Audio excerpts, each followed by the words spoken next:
welcome to Would I Lie to You, the show that not only encourages liars, it rewards them. On David Mitchell's team tonight, it's the star of Pirates of the Caribbean. Johnny Depp knows him. It's Mackenzie Crook.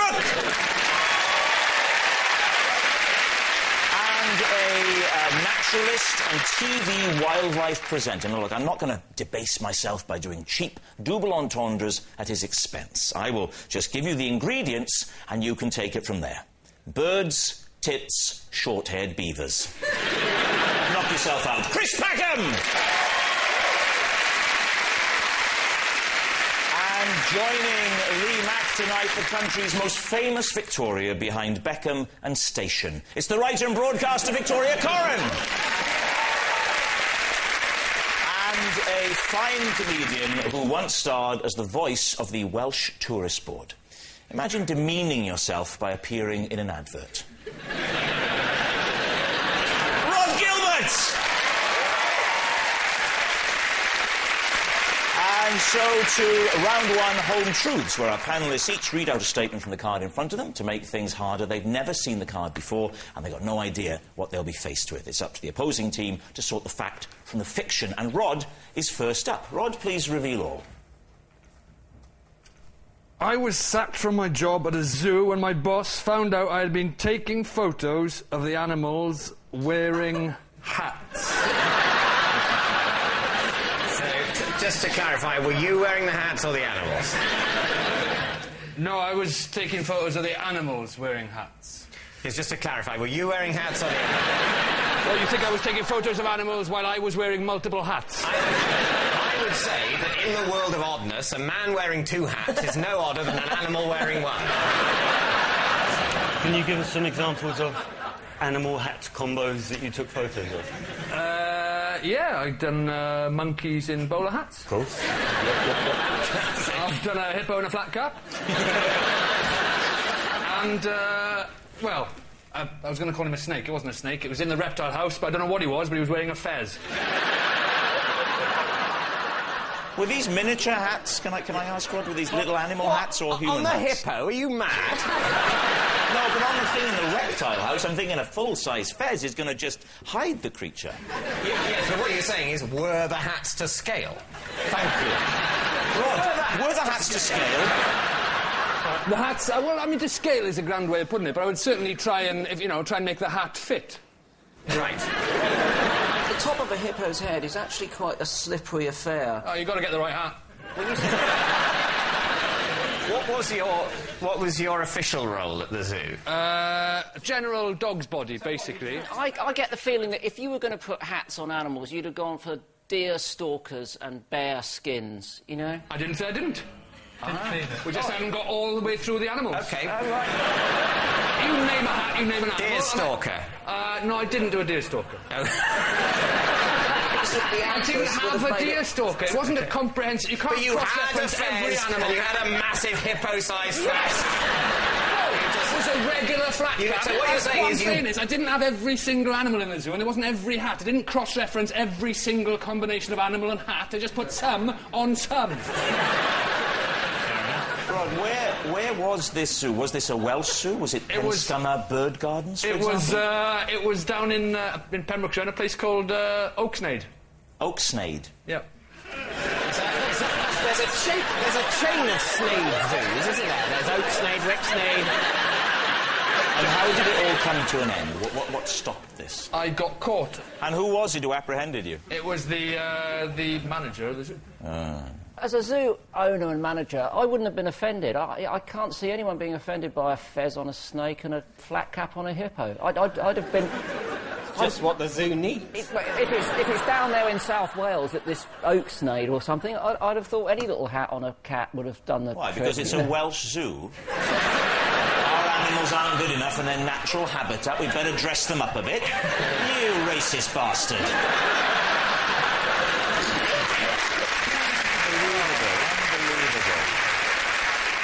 Well, David, what do you think? Well, I'll ask my team first.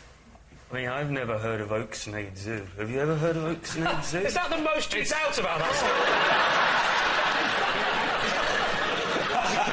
Cap on a hippo, Oaksnade Zoo. No, I'm having it. My girlfriend owns a zoo. We tour zoos, and Oaksnade's never been on our agenda. Oaksnade, the zoo that shares a syllable with Whipsnade. I think Mackenzie's right. That's the chink in the otherwise impenetrable armour of plausibility. That Oaksnade Zoo doesn't exist. I think we're very happy to say lie. You're saying it's a lie, so, Rod, were you telling the truth or were you telling us a lie? Well, chaps, I'm afraid I was telling a lie.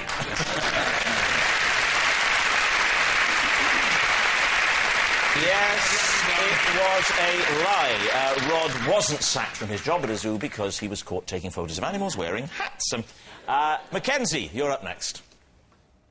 Possession. Possession, right. Now, there's a box, Mackenzie, under the desk. Would you take the possession out, pop it up on the desk, and then read the card for us, please? Oh. Oh, hello. This is my orchidometer. It was a present from my sister. What does an orchidometer do? Yeah, that's true. I tell you what, I've seen one of those, and it wasn't called an orchidometer. Admittedly, I haven't seen the whole length of it before.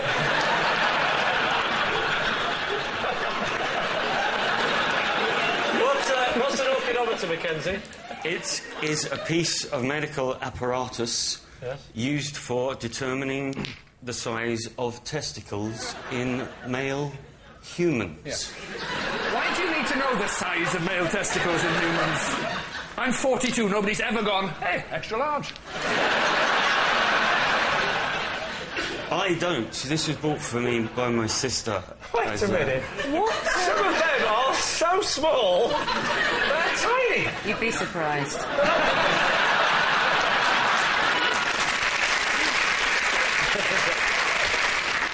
My sister bought this for me for nostalgic reasons. Nostalgic? Yeah. To remind me... Hang on, if this is to remind you both of the good old days, we don't want to...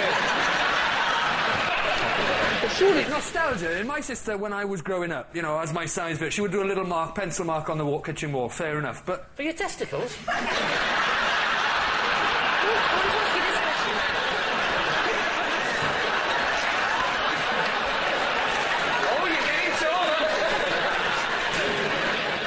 You know how when someone gives you a jumper, they say, oh, try it on now?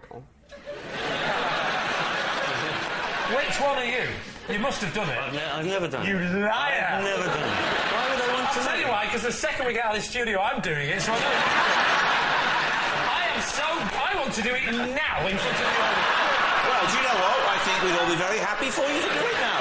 Let's do it. Oh, no. Have you watched it? I haven't been anywhere near any. Well, don't bring it to me. I don't want to... Hey, Rob, bring back memories.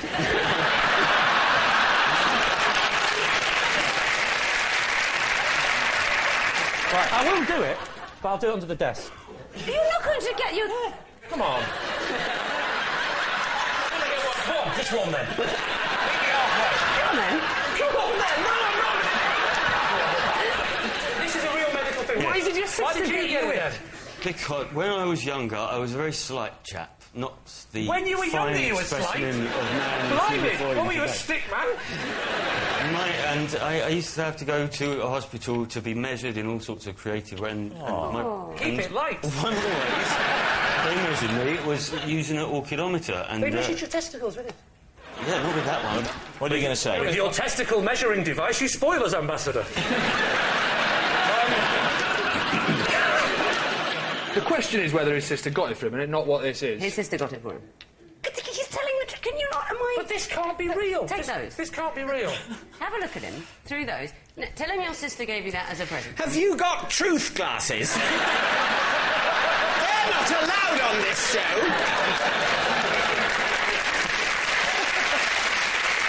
Lee, it is time to take a guess. Imagine going to the doctors and going, is that normal to have that many? Take a look at this, Doc. I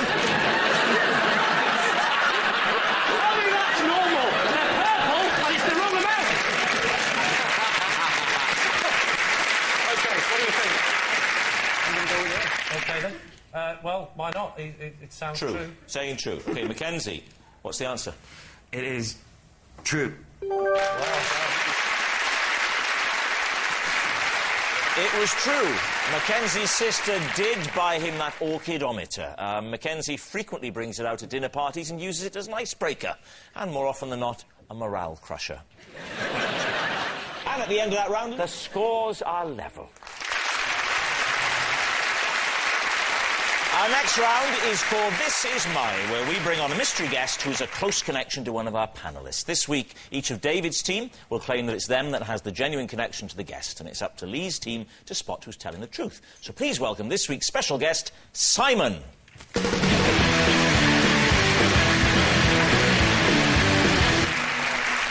So, Mackenzie Crook, what is Simon to you? This is Simon, and when I hoaxed my school by burying some treasure, Simon found it and the police were called. OK, all right. Chris, how do you know Simon? This is Simon. In a virtual world, we're married. And finally, David Mitchell, your relationship with Simon. This is Simon. He has a large tattoo of my face on his knee. So there we have it. Is Simon Mackenzie's treasure hunter, Chris's cyber spouse, or David's tattooed fan? Lee's team, where would you like to start? David. Yes. How do you know Simon? I know him because when I was doing a book signing of a comedy book, he came and asked for the book to be signed and also asked me to sign my name underneath the tattoo of my face on his knee. When you sign the face, is the face normal when the knee is stretched? Or is the face normal when it's not stretched? Look, it's my face. It's not normal at all. I need to ask you a question, but you've got to answer this honestly. Yeah. When No, you don't. That's the whole point of the game. Okay. Otherwise we open with, is people it from true? Would I Lie to You said, we're going to invite on that man who's got a tattoo of your face on his knee. Did you say, oh, good, I'd like to see him again? I'm, of course, thrilled to remake the acquaintance of yeah. Simon! It's Simon! Simon. So I did something, just to digress a little bit. I once got, this is true, backstage after a gig, a woman asked me to sign her bosom. And I went to sign with the pen that she gave me, and the pen didn't work. And without thinking, I went to the other breast and went... It was awful! Mackenzie, how old were you when you buried this treasure? Maybe 13 or 14. So what was the treasure? Diamonds. What? Whoa. How many That's got everyone's attention. Fake diamonds. It was a hoax. So it was, how many fake diamonds? Probably 6. Where did you get all the 6 fake diamonds? From my sister's jewellery box. What? And then you rang up the police and hoaxed them into coming down to find some fake diamonds? No, they were... I put them in a tin, and they were dredged in the school pond. So I knew if I placed it in the pond, it would be found. And where did he fit into this? Simon found the tin with the supposed diamonds and a letter that I'd faked. What did it say on the letter? It said something along the lines of, these are stolen, smuggled diamonds. Whoa. So you're telling me that diamonds were found with a letter, you go, these are smuggled diamonds? Yeah. And someone went, we better phone the police, this is genuine. Was there a punishment involved? Nobody ever found out it was me. The police came back and said that they'd analysed the diamonds and they weren't diamonds, and it was obviously a hoax. So they caught Ronnie Biggs, but they couldn't get you. Are you happy to move on now? Yeah. Chris, you're married in a virtual world. Tell us a little bit more about how you met Simon. Second Life is a virtual world that exists on the internet, secondlife.com, and I'm one of the players. There are various roles that you can play. You invent an avatar for yourself. And you are? My avatar is Audrey Hepburn. It's what? Audrey Hepburn. So you're playing the woman in this relationship? Yes. Why have you got a second life as a woman? Well, part of the whole thing is that you can be whatever you want to be, and as I say, a lot of people take it... Don't start singing I Am What I Am. Well, I thought, well, I'll change my personality. I'll be Audrey Hepburn, as the Audrey Hepburn happens to be one of my real-life heroines. Right. And Couldn't do Hepburn because someone had already done it. And what is Simon's avatar? He is Simon Bernstein Jr. Right, and where did you meet him in this virtual world? Well, when you go on there, you can go to places and then you meet people. They contact you. A bit like real life, but for sad people. So his name's Simon, and his pretend name is Simon? Yes, but his real name's Simon Morgan. Presumably, rather like Audrey Hepburn, he couldn't be Simon Morgan because someone had already done that. There were about 20 million people No, but you're not Audrey Hepburn. No, Helpburn. Yeah, no, but you wanted to... Yes, but he is Simon Morgan, is what It's like a psychiatrist coach. You are not Audrey Hepburn. I'm not going to tell you again. We went through this last week. You're not Audrey Hepburn. I still haven't established where you met Simon Bernstein Jr. I met him at a cocktail party. Yes? I married him for his money. But I married... I believe you, because when you said you married him for his money, do you see his face? He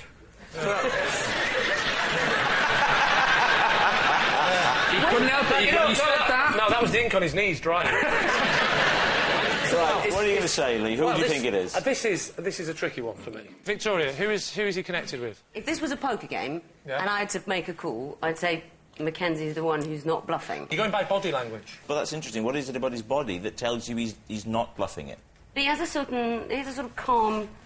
I know for a fact readiness he's under to- heavy medication. I don't know if that's... Looking at it from a different way, Simon is far too geeky for tattoos on his knees, but the avatar thing, I think, sounds just a bit too plausible. I think it's Mackenzie. Well, listen, Victoria's a top poker player. She knows body language better than anybody. So you're saying that it's definitely Mackenzie Crook? You're saying that it's the buried treasure? Yeah. OK.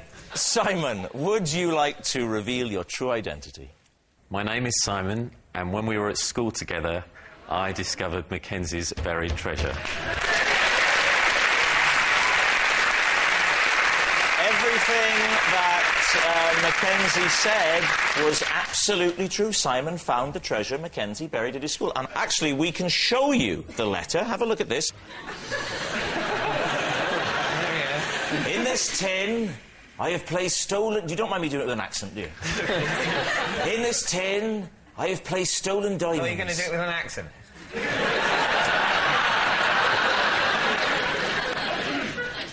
I would never claim to have your range as an actor, David.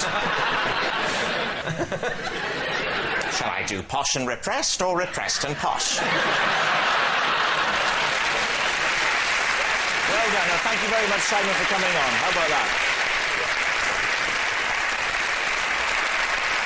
Which brings us on to our final round, quick-fire lies, in which our panellists lie not only through their teeth, but against the clock. First up, it's... that's Lee. I once helped my mum and dad look for something they'd lost using a Ouija board. Was it a relative they'd lost? David's team, do you believe that? What was it that they'd lost? They'd lost an important document. OK, I don't want you to be more specific. Oh, actually, yes, be more specific. A very important document. OK. It was a document that... It was a document? Yes. Oh, right. Yes. Okay. Did I mention how important it was? You're going too quickly. It was a document. OK. It was a document. Did the document matter? Oh, it was important, yes. An important document. I can't stress upon you how important it was. Yeah. It was very important. What was the important document? Well, that's the thing. That's the thing. I can't... I was only young, and I can't remember exactly... They lost it. It was something to do with a potential court case. I don't think it ever got to court, but they were worried that a thing... Well, of course they didn't have the document. They were worried that something might go to court, and they knew if they found this document, it would mean that they were proved to be in the right about the case. I genuinely can't remember anything more about it. I can't Can go we into concentrate specifics. on the world of the dead? Did they get through to your grandmother? She went, where did you last see it? Retrace your steps. Why? Where did you get the Ouija board from? I think one of the regulars, because we grew up One in a of pub. the regular what?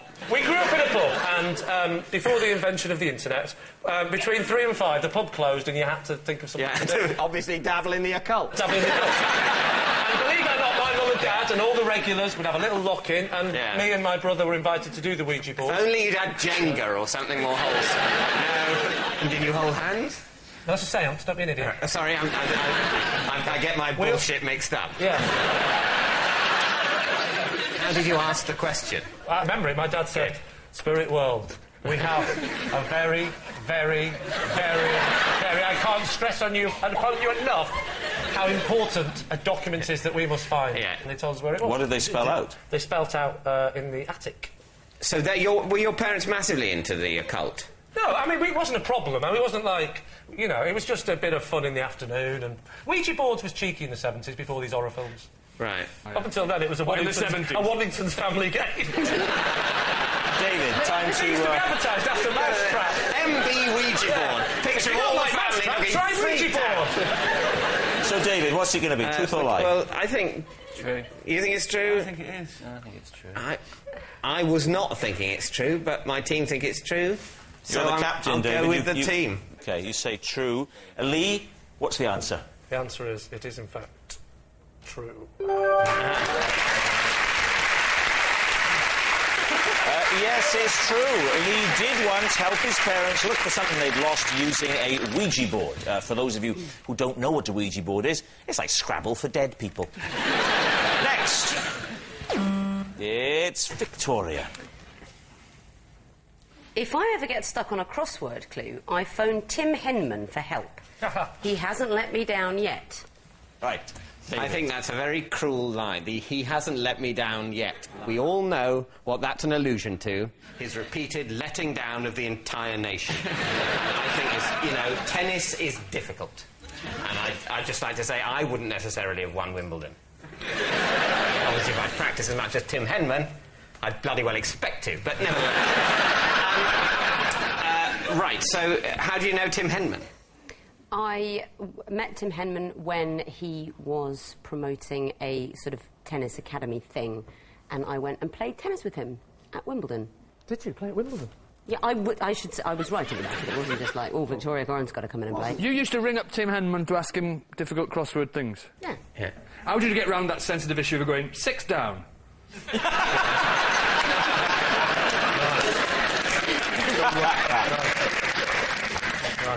So Tim Henman is particularly good at crosswords. He's got to be good at something.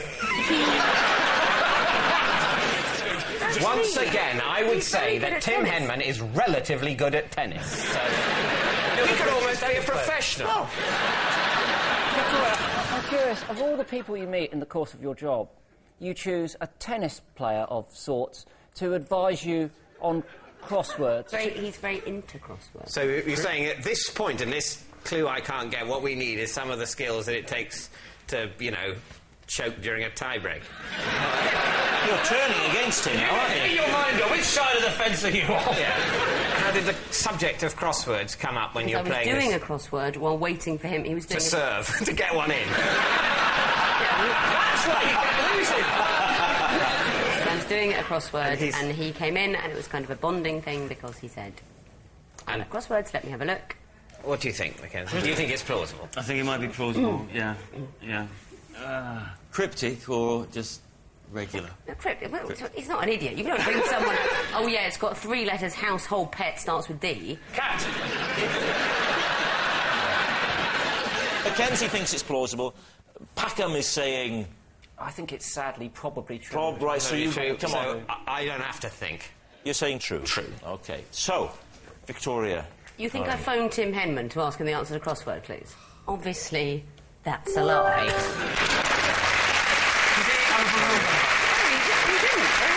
It's a lie. Victoria doesn't phone Tim Henman for help whenever she gets stuck on a crossword clue. Next. It's Rod. Oh. I once paid for some tapas with a Nissan Micra.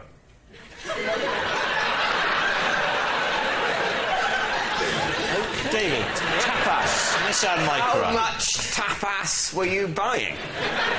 1 meal's worth of tapas. So what cash value of this tapas? In the area of £15. OK, why? I didn't have any money. But weren't you aware that a Nissan Micra, even in probably quite scruffy condition, would be worth a lot more than £15?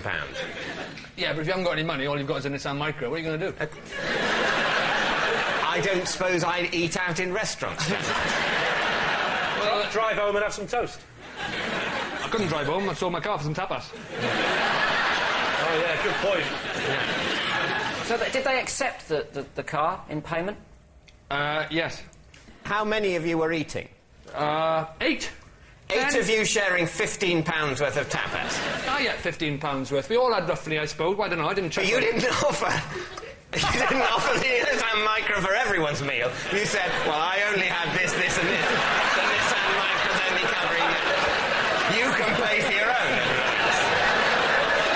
I mean, that might have been the time to be a little bit, you know, a little bit generous. I am giving a car away here. Did none of the others think that they might chip in to save your car? Somebody did bail me out, so I had to pay them with my car. That's all I had. They said, I'll pay you. So it was one of your friends that you gave the car to, not the proprietors of the restaurant, then? Well, obviously not, yeah. Right, so one of your friends said, I'll give you the 15 quid. I'll pay your share. But you can't, like, owe it to me. You can't give it to me next week. I want something in exchange for it now. You looked in your pocket, I've got a handkerchief, I've got my shirt. It'd be embarrassing to take my shirt off. But it'll have to be the car. I think what happened was, she said, I'll pay your share. I said, I've got nothing to give you, I can give you my car. And I don't think it occurred to her to say, no, don't do that, give me 15 quid next week. I'll take the car, is what she said. What was the value of the car? 2,500 I paid for it. And How long before the dinner? I lost £2,485 on the deal.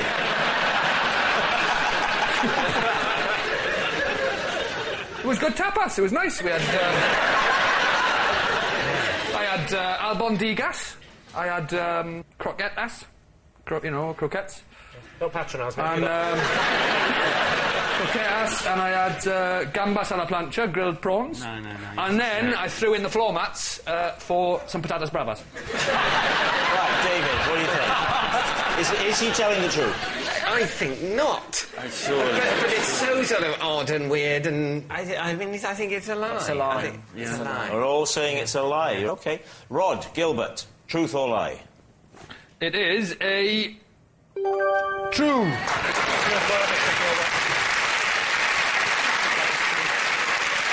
So, just to be clear, everything you just said was true. Every word of it. You are a moron. And that noise signals time is up, and it's the end of the show, and I can tell you, well, what a shocker. Lee's team have won by 6 points to 4. In fact, of course, it's not just a team game, and my individual liar of the week this week is Mackenzie Crook. Yes, Mackenzie Crook. I suppose the clue was in the name. Never trust anyone called Mackenzie. Good night. Well done.